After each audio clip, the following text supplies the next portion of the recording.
Coffee టీలో అలవాట్లేదు కదా సార్ ఆయనకి? టీ ప్రేమగా తాగుతారు, 2 సార్లు తాగుతారు రోజుకి. సార్ ఇక్కడ టీ టైం ఉదయ్ గారి పరిస్థితి ఎలా ఉండబోతుంది కాకినాడ ఎంపీగా జనసేన కూటమి తరపున పవన్ కళ్యాణ్ గారు ఎన్ని ఓట్లు పడ్డాయి ఆయనకి అన్నీ పడతాయి మా దగ్గర. కాదు సార్, ఆయన అంటే గెలుపు అవకాశాలు ఎలా ఉన్నాయనేది గెలుస్తాడు పక్కా గెలుస్తారండి. ఎందుకంటే అవతల వైపు చాలా బలంగా ఉన్న క్యాండిడేట్ ఎంతకాలం నుంచి ఇక్కడ ప్రజలు ఆయన ఓడిస్తూ ఒక సానుభూతితో ఇక్కడ టీ టైం ఉదయం ఉన్నాడు, ఇంకో ఉదయం ఉన్నాడు క్యాండిడేట్ అన్నది కాదండి. క్యాండిడేట్ని పక్క పెట్టండి.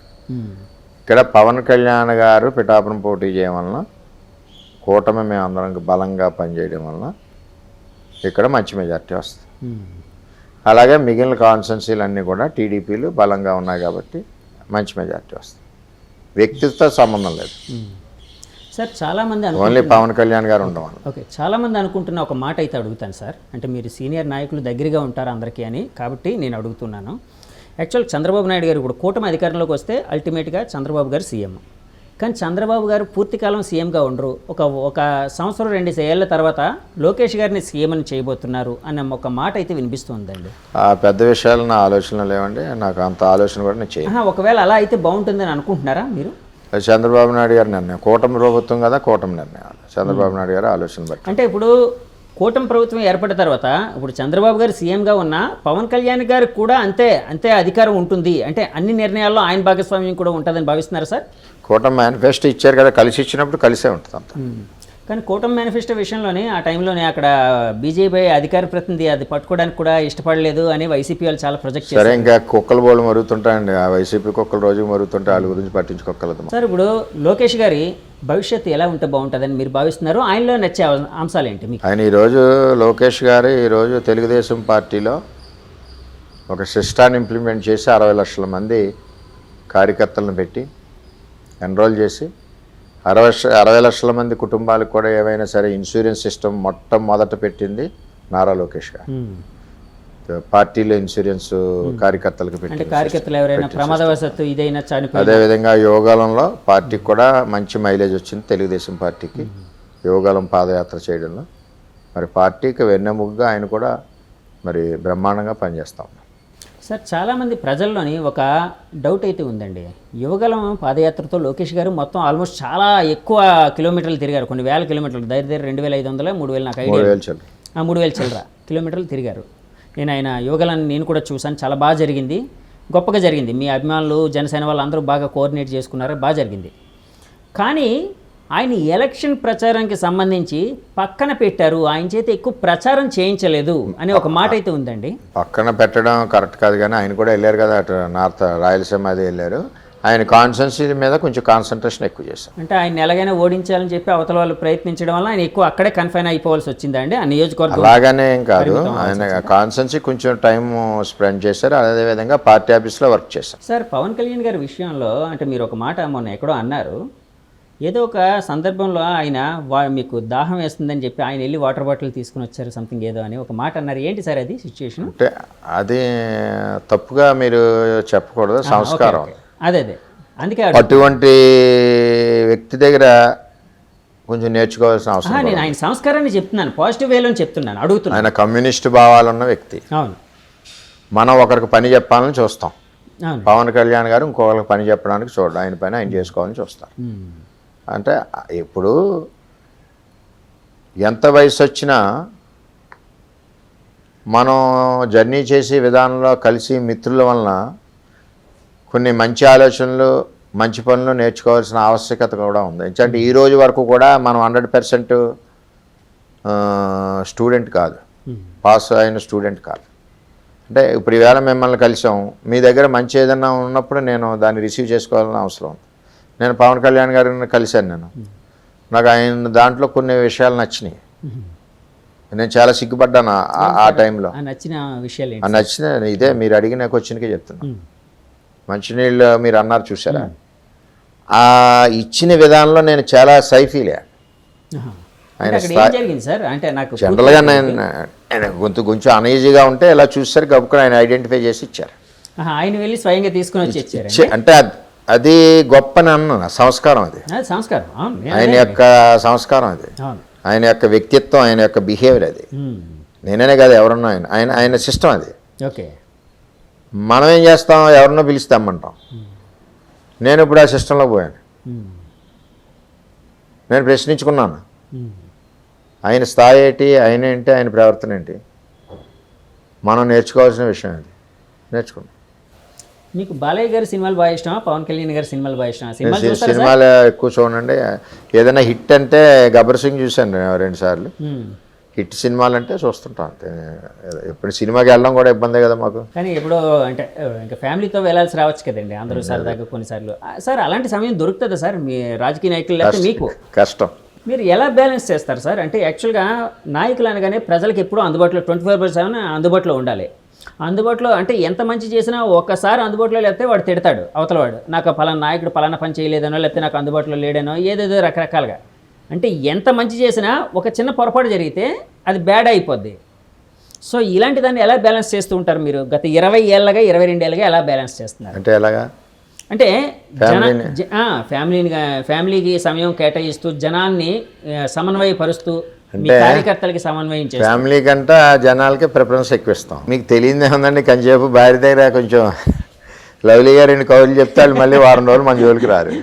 అంతే కదా, అర్థం చేసుకోమంటే అయిపోయి. ప్రతి మగవాళ్ళు మీలాగుంటే ఏ స్థాయి లీడర్ అన్నా పొలిటికల్గా ఉన్నప్పుడు అర్థం చేసుకోమని భార్యని రిక్వెస్ట్ చేసుకోవాల్సిందే, అందులో తేడా లేదు. పైకి చెప్పి అనే గప్పాల, పైన పుల్లు అంటారు. కానీ అంటే ఇంట్లో సపోర్ట్ కూడా కావాలి మనకి. రాజకీయానికి వెళ్ళాలంటే ఇంట్లో సపోర్ట్ లేకపోతే, భార్య పిల్లల సపోర్ట్ లేకపోతే ప్రజలకు సేవ చేయలేం.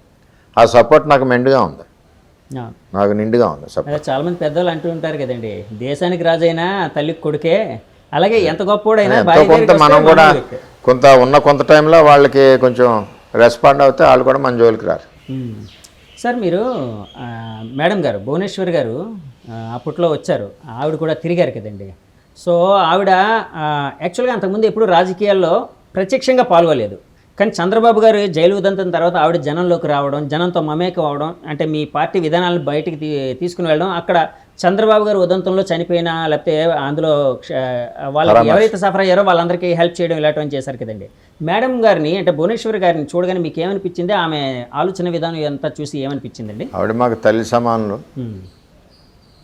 తల్లికి బాధ్యత, తల్లి బాధ్యత నాకు కూడా ఉంది తెలుగుదేశం పార్టీ కుటుంబానికి అని చెప్పి ఆవిడ బయటకు వచ్చారు. ఆవిడ ఎప్పుడు బయటికి రారు. అది ఇప్పుడు కొడాల నాని గారు గెలవబోతున్నారా సార్ అక్కడ? అంటే మీ ఆలోచన ప్రకారం వైసీపీలో ఉన్న నాయకులందరూ కూడా నాగలోకం పోతారండి. ఇక్కడ ఎవడ ఉండడం. వంశీ గారు అండి, వల్లభనేని వంశీ గారు అంతా టీం అందరూ పోతారు, ఎవడ ఉండడు.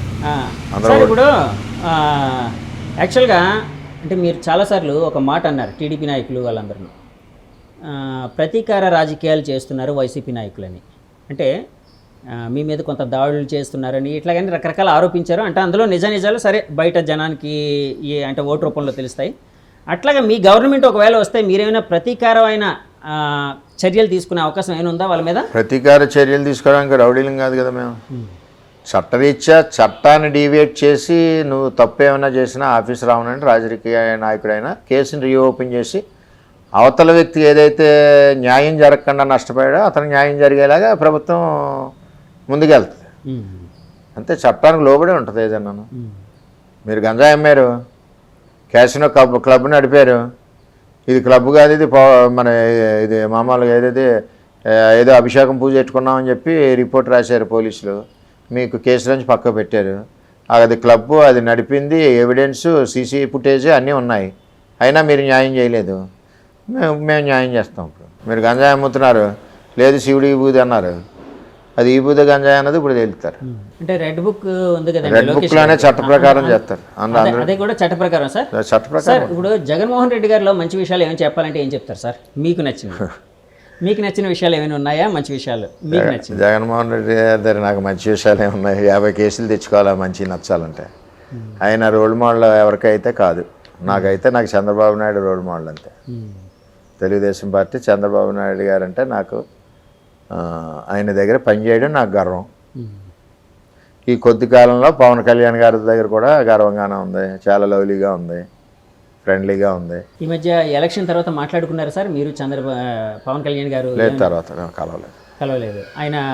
ఆయన వర్క్లో ఆయన బిజీగా ఉన్నారు. ఓకే, రేపు వస్తారు కదండి? రారు, నా ఉద్దేశంలో రారు. ఆయన హెడ్ ఆఫీస్లో ఉండాలి కదా, రాష్ట్ర పార్టీ ప్రెసిడెంట్ మంగళగిరిలో ఉండాలి. సార్ ఇప్పుడు పవన్ కళ్యాణ్ గారు అండ్ వర్మ గారి మైత్రి బంధం పిఠాపురంకి ఏ విధంగా ఉపయోగపడబోతుంది? ఫుల్ అభివృద్ధి పదంలో దూసుకుపోద్ది. అంటే ఎలా ఊహించవచ్చు పిఠాపురాన్ని? రాష్ట్రంలో రోల్ మోడల్గా ఊహించవచ్చు. అంటే ఇందాకలా టెంపుల్ టూరిజం అన్నారు, అది కాకుండా ఇంకేమైనా? అంటే ఇక్కడ చాలా ఇంకా మంది ఉంటాయి. అప్పుడు ఏమన్నా అంటే దాన్ని స్టడీ చేసి ఏ విధంగా ఇప్పుడు ఆల్రెడీ ఎస్సీజెడ్ ఉంది, ఎస్సీజెడ్లో ఇండస్ట్రీస్ తెస్తారు, అన్ఎంప్లాయ్మెంట్ యూత్కి అందరికీ ఎంప్లాయ్మెంట్ కల్పించడం, ఇవన్నీ ఉంటాయి. నేను నాకు తెలిసి ఇక్కడ అంటే నేను కొంతమంది యూత్తో మాట్లాడినప్పుడు, ఎలక్షన్ ముందు మాట్లాడినప్పుడు చాలామంది యువత ఒక క్వశ్చన్ అయితే రైజ్ చేశారండి. అంటే ఇక్కడ మాకు సంక్షేమ పథకాలు అన్నీ అందుతున్నాయి, అది పక్కన పెడితే మాకు ఎలాంటి అభివృద్ధి, అంటే ఒక ఉద్యోగం కోసం మేము ఎక్కడికో అదే ఎస్సీజెడ్ 8,000 ఎకరం ఉందంటున్నా కదా, దానికి సంబంధించి అది పక్కగా మీరు పక్కాగా చేస్తాం. మీ గవర్నమెంట్ వస్తే యాక్చువల్గా మొన్న ఎన్నో లక్షల ఉద్యోగాలని అన్నారు కదండి చంద్రబాబు నాయుడు గారు. ఎన్ని లక్షలు సార్? 2 లక్షల? 4 లక్షలు. 4 లక్షలు. సో అది పక్కగా చేస్తారు. సరే సార్, 2024 ఇప్పుడు మీరు రాబోతున్నారని అంటున్నారు. సరే వస్తారనుకుందాం. 2029లో లోకేష్ గారిని అప్పుడైనా ముఖ్యమంత్రిగా చూడొచ్చా? అప్పుడు ప్రజల పరిస్థితిని బట్టి, చంద్రబాబు నాయుడు గారి నిర్ణయాన్ని బట్టి. సరే సార్, లాస్ట్ క్వశ్చన్. కూటమి ప్రభుత్వం ఏర్పడితే పవన్ కళ్యాణ్ గారు ఎలాంటి రోల్లో ఉంటే బాగుంటుందని ఒక స్నేహితుడిగా, అంటే ఈ స్నేహబంధం ఈ మధ్య ఏర్పడింది కాబట్టి అడుగుతున్నాను, మీరు భావిస్తున్నారు, లేకపోతే టీడీపీ నాయకుడిగా మీరు భావిస్తున్నారు? ఆయన ఇష్టం వచ్చిన రోల్లో ఎలాగున్నా మేము అభినందిస్తాం. అంటే కాదు సార్, ఫలానా అయితే బాగుంటుంది కూటమి అన్నది అందులో ఆయన భాగస్వామి. ఆయన నచ్చిన రోల్ చంద్రబాబు నాయుడు గారు ఇద్దరు నిర్ణయించుకుని ఎలా ఉంటే అలాగా, దాన్ని మేము అందరం యాక్సెప్ట్ చేస్తాం. చంద్రబాబు గారు పవన్ కళ్యాణ్ గారి మధ్య ఆ అండర్స్టాండింగ్ని అంటే మీరు దగ్గర నుంచి చూసారు కదండి, ఎలా అనిపించింది సార్? అంటే ఇద్దరు నీతికి నిజాయితీకి మారిపోయారు. ఇద్దరు పేదవాళ్ళకి అభివృద్ధి చేయాలని ఆలోచన ఉన్న వ్యక్తులు ఇద్దరు, ఈ పరిపాలన పారదోళాలను ఆలోచించే వ్యక్తులు ఇద్దరు. అందుచేత మైండ్ ఇద్దరిదే ఒకే విధంగా ఉంది కాబట్టి కరెక్ట్గా కలిసింది. ఇది ఒక 20 ఏళ్ళ బంధం ఉంటుంది, అందులో తేడా లేదు.